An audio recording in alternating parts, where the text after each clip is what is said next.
Operation Sindoor ఏదైతే India's strategic response ఉండను పాకిస్తాన్కి యావత్ ప్రపంచాన్ని షేక్ చేసిందని చెప్పి మనం మాట్లాడుకున్నాం. పాకిస్తాన్ ఇలా ఒప్పుకున్నది నూర్ ఖాన్ బేస్ మాది భారత్ వచ్చి మొత్తం సర్వనాశనం చేసిపోయిందని ఒప్పుకున్నది పాకిస్తాన్. పహల్గామ్ టెర్రర్ అటాక్ ఏదైతే ఏప్రిల్ 22కి జరిగిందో భారత్ తన యుద్ధ నీతితో జవాబిచ్చింది.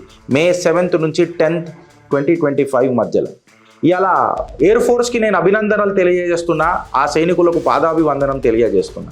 ఇవాళ కనబడకుండా కాకపోతే ఎవడు ఆపకుండా అన్స్టాపబుల్గా ఇండియన్ ఎయిర్ ఫోర్స్ కదులుతున్నప్పుడల్లా 8 రేడార్లు గుడ్డి గుర్రాల పనులు దోముతున్నట్టు మనకు కనిపించినాయి. ఆ ధైర్యం, ఆ దమ్ము ఇండియన్ ఎయిర్ ఫోర్స్ చేస్తుంటే మనందరికీ నిజంగా చెప్పాలంటే గూస్ బంప్స్ వచ్చినాయి.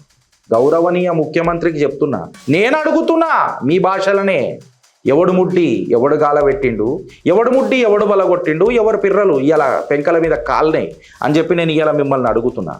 ఇలా ఇండియన్ ఎయిర్ ఫోర్స్ ఇచ్చిన మాట ఒక brute force mister Revanth Reddy ఒక కొత్త వార్ఫేర్ డాక్ట్రైన్ని చూపించింది. మీ కమెంట్ రూపంలో చెప్పుండ్రి, రేవంత్ రెడ్డి దీని మీద సమాధానం చెప్పాలనా వద్దా?